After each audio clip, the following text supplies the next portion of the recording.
Welcome to Shukla study point. आप सभी का स्वागत है आपके अपने YouTube channel Shukla study point में। मैं शिवम शुक्ला आप सभी दोस्तों का हार्दिक स्वागत करता हूं।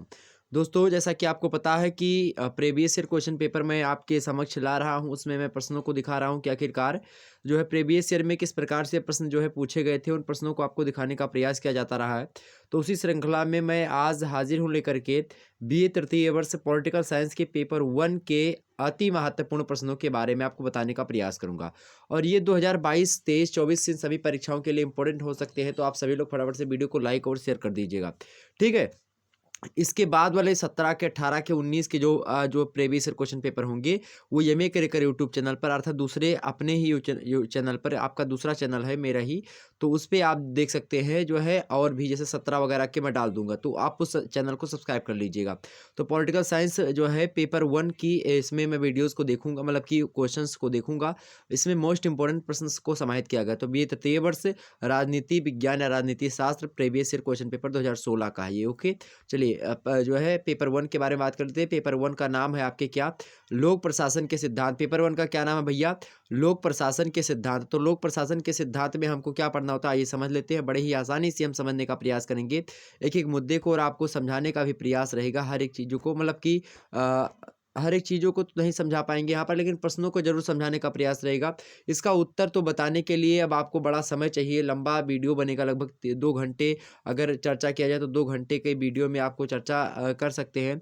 लेकिन अब यहाँ पर मेरे पास थोड़ा टाइम कम है, बीए प्रथम सेमेस्टर वाले में बिजी हैं, इसीलिए आपको पूरा का पूरा विस्तार से नहीं बताने पाने का प्रयास रहेगा।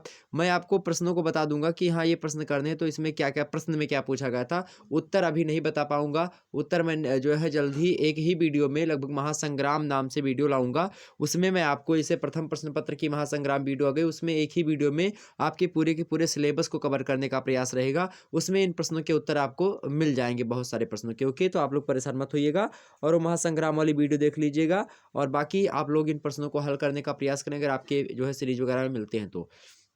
चलिए, तो प्रथम प्रश्न पत्र का नाम क्या है, लोक प्रशासन के क्या सिद्धांत। ओके, क्या नाम है, लोक प्रशासन के सिद्धांत, अर्थात थ्योरी ऑफ पब्लिक एडमिनिस्ट्रेशन अंग्रेजी में कहेंगे इसको। ठीक, 2016 का पेपर है। खंड आ, खंड आ बा सा 3 खंडों में पेपर बटा हुआ होता है।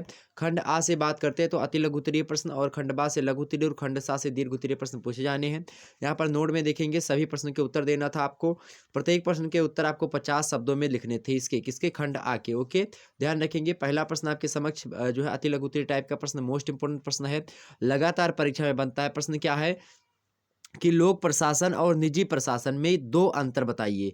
तो एग्जाम्स में अंतर को लेकर के प्रश्न पूछेगा, हो सकता है 2 अंतर पूछ ले, या 3 अंतर पूछ ले, 4 अंतर पूछ ले। तो इसको लेकर के सेपरेटली मैंने चैप्टर 2 के नाम से वीडियो बना रखी है, पॉलिटिकल साइंस की प्लेलिस्ट में आपको मिल जाएगी। बीए थर्ड ईयर की प्लेलिस्ट पेपर 1 की बनी है, उसमें आप देख लीजिएगा। तो लोक प्रशासन क्या है, इसको लेकर के चैप्टर 1 हमने पढ़ा दिया, इसको आप लोग समझ जाइएगा। निजी, लोक माने होता है पब्लिक, और निजी माने होता है प्राइवेट, तो प्रशासन माने होता है एडमिनिस्ट्रेशन। ठीक है, अब इसमें लगा है लोक शब्द, तो लोक प्रशासन और निजी प्रशासन, प्रशासन शब्द तो एक ही है, इसको काट दीजिए। प्रशासन का मतलब आपको पता ही होता है कि हाँ किसी पर जो है शासन करने को प्रशासन कहते हैं। जैसे कि जैसे एक टीचर है मान लेते हैं, और टीचर को गाइडलाइन को जारी करता है कि टीचर कौन से गणित पढ़ाना है, तो कब पढ़ाना है, कितने घंटे पढ़ाना है, कौन से क्लास में पढ़ाना है, तो ये गाइडलाइन को जारी करता है। ये प्रिंसिपल जो होता है स्कूल का, वो बनाता है। तो प्रिंसिपल क्या हो गया आपका, प्रशासनिक अधिकारी हो गया, मतलब कि जो प्रिंसिपल हो गया वो आपका क्या हो गया, प्रशासन कर रहा है किस पर, जो है टीचरों पर, मतलब कि जो है टीचर्स पर। ओके, समझ में आ गई बातें। तो कहने का मतलब यहाँ पर ये है, लोक मान्य होता है कि पूरे की पूरे जनता पर, पूरी की पूरी जनता पर जो प्रशासन होता है उसको लोक प्रशासन कहते हैं। सबके लिए जो प्रशासन होता है वो लोक प्रशासन होता है। लेकिन जो केवल सेपरेटली पर्टिकुलर किसी व्यक्ति के लिए, किसी वस्तु के लिए, या फिर किसी जो है किसी स्थान के लिए, किसी के लिए भी होता है, पर्टिकुलर होता हो, विशेष चीज़ों के लिए होता हो, तो उसमें हम क्या कहते हैं, निजी प्रशासन, ये सब कहते हैं। हालांकि यहाँ पर मैं अन्य प्रश्नों के उत्तर नहीं डिस्कस कर पाऊंगा, क्योंकि बहुत लंबा वीडियो हो जाएगा, इसीलिए आपको मैं प्रश्नों को केवल पढ़ूंगा। ठीक है, अगला प्रश्न आपसे पूछा गया था कि सूत्र अभिकरण क्या है, तो होता है, सूत्र अभिकरण क्या है, ये भी मोस्ट इंपोर्टेंट प्रश्न है। अगला प्रश्न आपसे पूछा गया था नियंत्रण का क्षेत्र क्या है, मोस्ट इंपोर्टेंट प्रश्न है, एकदम से इसको पढ़ लीजिएगा। अगला प्रश्न आपके समक्ष है केंद्रीकरण की प्रमुख विशेषताएं बताइए, ये भी मोस्ट इंपोर्टेंट आपका प्रश्न है, केंद्रीकरण क्या होता है। अगला प्रश्न आपसे पूछा गया था कि प्रशासन पर कार्यपालिका का नियंत्रण क्या, पर प्रकाश डालिए कि नियंत्रण जो होता है, कार्यपालिका का नियंत्रण किस प्रकार से प्रशासन पर होता है, इसको आपको 50 शब्दों में बताना था। अगला प्रश्न था पदोन्नति। पदोन्नति माने होता है एक पद से दूसरे पद की ओर बढ़ावा। जैसे कि मान लेते हैं आप सिपाही हो और आपको बना दिया जाए क्या, इंस्पेक्टर बना दिया जाए, तो आपका क्या हो गया, पदोन्नति हो गई। तो इसके प्रमुख सिद्धांत कुछ दिए गए हैं, उन सिद्धांतों के बारे में आपको बताना है। कितने शब्दों में, 50 शब्दों में पूछा गया था। अगला है लोक निगम क्या होता है भाई, लोक निगम क्या होता है, लोक निगम के बारे में आपको बताना था। एग्जाम से प्रश्न लोक निगम, पदोन्नति, प्रशासन, कार्यपालिका का नियंत्रण, ये 3 प्रश्न लगातार एग्जाम से बनेंगे, तो आप लोग इन प्रश्नों को पढ़ लीजिएगा। अगला प्रश्न लोक प्रशासन पर ELD व्हाइट, ये एक पॉलिटिकल शास्त्री हैं, अर्थात पॉलिटिकल साइंटिस्ट हैं। और लोक प्रशासन पर जो है इनकी परिभाषा लोक प्रशासन की इन्होंने दी है, तो इनकी क्या परिभाषा, इसको आप लोग बताने का प्रयास करेंगे। अगला प्रश्न 9वां नंबर पूछा गया था कि संगठन के प्रमुख सिद्धांत क्या हैं, इसको आप बताएं, तो ये भी मोस्ट इंपोर्टेंट प्रश्न है। अगला प्रश्न है संसद में जो है प्रश्नकाल क्या है, तो मोस्ट इंपोर्टेंट है प्रश्नकाल, संसद का क्वेश्चन जो एक प्रकार से टाइम होता है। तो ये इतने प्रश्न थे, इंपोर्टेंट थे। अब इन सभी के लेक्चर्स जल्द ही आपके चैनल पर उपलब्ध करवाए जाएंगे, तो आप लोग परेशान मत होइएगा। ओके, अगला प्रश्न है खंडबा का। खंडबा से कैसे प्रश्न पूछे गए उसको समझ लेते हैं, तो नोट में देखेंगे। यहाँ पर आपके जो है लघुत्तरीय टाइप के प्रश्न होते हैं। कैसे टाइप के भाई, लघुत्तरीय टाइप के होते हैं। सभी प्रश्नों को यहाँ पर करना होता है आपको। प्रत्येक प्रश्न का उत्तर आपको कितने शब्दों में, 200 शब्दों में देना होता है। और इसमें मजेदार बात ये होती है कि इसमें जो है एक प्रश्न मान लेते हैं, जैसे कि ये प्रश्न दिया गया है, दूसरा नंबर देखें, संगठन के नौकरशाही उपागम का वर्णन कीजिए। अब अथवा करके दूसरा प्रश्न इसी स्थान पर दे दिया गया है कि संगठन के एक सिद्धांत के रूप में मतलब पद सोपान की चर्चा कीजिए। अब समझने वाली बात यहाँ पर ये मैं समझा क्या रहा हूँ कि जो प्रश्न पूछा गया संगठन के नौकरशाही उपागम का वर्णन करिए, चाहे तो यही प्रश्न आपको पता है तो ये लिखिए, अगर नहीं पता है या पता भी है, अगर आप करना ये चाह रहे हैं तो ये करिए। संगठन के एक सिद्धांत के रूप में पद सोपान के बारे में आप बता सकते हैं 200 शब्दों में। तो चाहे ई प्रश्नमा लिखो भाई, और चाहे इसके निचमा वाला लिखो, दोनों में से केवल एक ही प्रश्नमा आपको लिखना है। और दो में से चाहे एक लिखेंगे तो आपको नंबर क्या कटौती होगी, नंबर में नहीं होगी। 10 नंबर मान लेते हैं, पहला प्रश्न करेंगे तो मिलेगी, और 10 नंबर करेंगे तो ये मिलेगी। अर्थात उसी के स्थान पर एक प्रकार से विकल्प के स्वरूप में दिया गया है, चाहे ये करो चाहे ये करो, दोनों में से एक आपको करना ही करना है। ठीक है, तो इसलिए जो है ये इंपॉर्टेंट चीज़ें होती हैं। और ये मज़ेदार बात है कि अगर आपको एक नहीं आ रहा तो दूसरा उसके स्थान पर आप पा सकते हो कि हाँ दूसरा प्रश्न कर सकते हैं।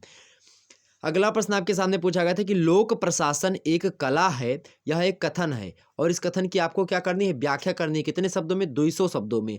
अगर मान लेते हैं प्रश्न नहीं कर पाते तो दूसरा प्रश्न आपको दिया है अथवा करके, ये लिखिए लोक प्रशासन एवं निजी प्रशासन में समानताएं लिखिए। तो भैया समानता और अंतर को लेकर के वीडियो हमने बना दी है। हालांकि लोक प्रशासन और निजी प्रशासन में समानताएं भी बहुत हैं, अंतर भी बहुत हैं, दोनों को आप लोगों को हमने बताया, समझ लीजिएगा। जल्द ही और भी वीडियो आपको देने का प्रयास रहेगा। अगला प्रश्न है भर्ती की आदर्श प्रणाली की विशेषताएं बताइए। जैसे कोनो भी भर्ती आपको करनी, चाहे पुलिस की भर्ती हो, चाहे एसआई दरोगा की भर्ती हो, या किसी भी प्रकार की भर्ती होती है, तो भर्ती को लेकर के कौन सी प्रणाली जो है अपनाई जाती है, मतलब कि जो आदर्श प्रणाली होती है, उस प्रणाली की आपको विशेषताओं को भी बताना है। ठीक, तो ये प्रश्न था। या फिर आपका एक प्रकार से पहला अगला प्रश्न है पोस्ट कार्ब।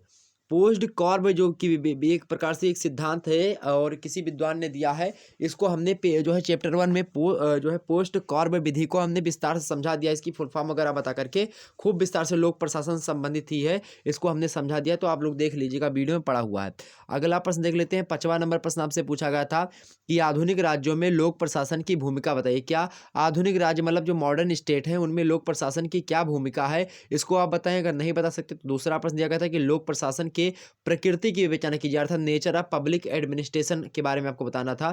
तो लोक प्रशासन के प्रकृति के बारे में आपको बताना था कि इसकी प्रकृति कैसी है, वैज्ञानिक है या फिर सैद्धांतिक है, मतलब वैज्ञानिक सैद्धांतिक एक ही होगी, या फिर जो एक प्रकार से बात की जाए आपकी मानवीय है, मतलब कि मानविक है। अगला अगला प्रश्न आपसे पूछा गया था कि लोक निगम की परिभाषा दीजिए। तो लोक निगम से हर हाल एग्जाम से प्रश्न पूछा था, तो इसको जरूर पढ़ लीजिएगा। लोक निगम की परिभाषा और उसकी विशेषताएं, ठीक, एग्जाम से लगातार पूछी जाती हैं और पूछा भी गया था। तो अगला प्रश्न देख लेते हैं। सूत्र एवं स्टाफ, सूत्र एवं स्टाफ भी पढ़ लीजिएगा, ये भी इंपॉर्टेंट है, एग्जाम से प्रश्न बनते हैं।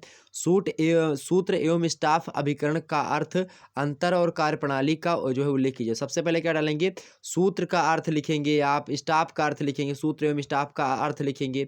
उसके बाद में सूत्र एवं स्टाफ अभिकरण का में अंतर लिखेंगे। फिर दोनों की कार्य प्रणालियों को आपको समझाना है। तो ये इतना लंबा थोड़ा सा प्रश्न है, तो ये बात ध्यान रखेंगे। सॉरी, हाँ, तो ये प्रश्न तो चाहे ये लोक निगम की परिभाषा दो और चाहे ये प्रश्न कर दीजिएगा।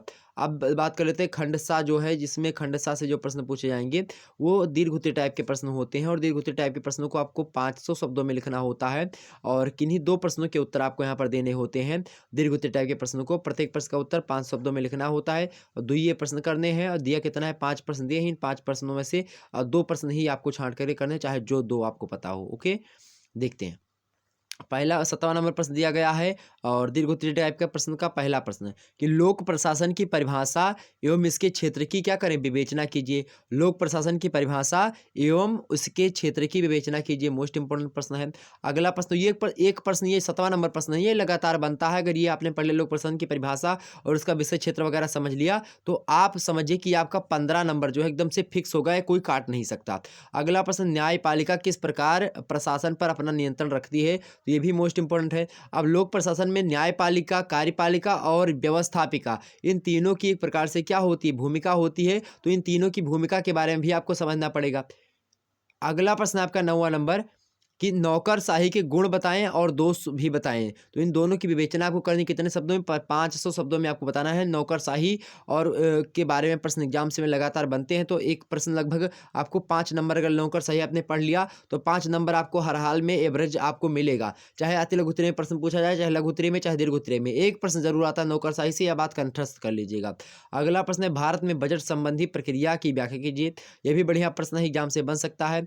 अगला प्रश्न था कि मुख्य कार्यपालिका से आप क्या समझते हैं, उसके कार्यों का वर्णन कीजिए। तो कार्यपालिका, व्यवस्थापिका और न्यायपालिका, इससे लगातार परीक्षा में प्रश्न बनते हैं, इसीलिए हमने यहाँ पर आपको इन सभी प्रश्नों को दिखाने का प्रयास किया ताकि आपके एग्जाम्स में कैसे प्रश्न आते हैं इसको आप लोगों को पता हो सके और आसानी से आप जो है इन प्रश्नों को पढ़ करके और आप पता लगा सके कि आपकी बार कैसे कैसे प्रश्न आ सकते हैं। हालांकि बता दूं, अगर जिन छात्र छात्राओं ने इन सभी प्रश्नों को हल कर लिया, इन सभी प्रश्नों की एक प्रकार से उन्होंने जानकारी इकट्ठा कर ली, चाहे याद किया है प्रश्न चाहे नहीं किया। और आपको बता दूं कि प्रश्नों को याद करने के चक्कर में मत फंसिएगा, बस प्रश्नों को पढ़ लीजिएगा, उत्तर इनके 2-3 बार, बस याद मत करिएगा, बाकी आप सब कर ले जाएंगे, कोई चिंता करने की आवश्यकता नहीं। बहुत सहज आता है पेपर, बस आपको पढ़ा होना चाहिए। ओके, अब द्वितीय प्रश्न पत्र जो है उसका नाम क्या है आपके, इसको बता दूं। द्वितीय प्रश्न पत्र का नाम है भारतीय राजनीतिक विचार और भारतीय राजनीतिक विचार से कैसे कैसे प्रश्न पूछे गए हैं ये हम लोग चर्चा करेंगे नेक्स्ट वीडियो में। तो कल इसी समय, जिस समय से ये वीडियो लाइव हुई थी उसी समय से कल दूसरी वीडियो आपके समक्ष लाइव होगी, तो आप लोग कल देखिएगा। उसके बाद में भी परसों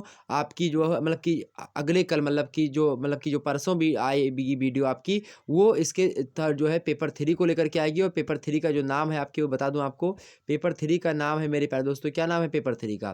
पेपर 3 का आपके नाम है अंतर्राष्ट्रीय राजनीति। तो उसकी वीडियो जल्दी आपके समक्ष लाने का प्रयास करूंगा, ठीक है। तो चलिए, पेपर 3 की वीडियो इस प्रकार से होगी, 3 यहाँ पर लिखा रहेगा।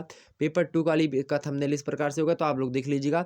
मिलते हैं फिर नेक्स्ट वीडियो में, तब तक के लिए जय हिंद, जय भारत। आप सभी का बहुत बहुत धन्यवाद हमारे साथ जुड़ने के लिए। इसी प्रकार से अपना प्यार दुलार बन रखें। धन्यवाद।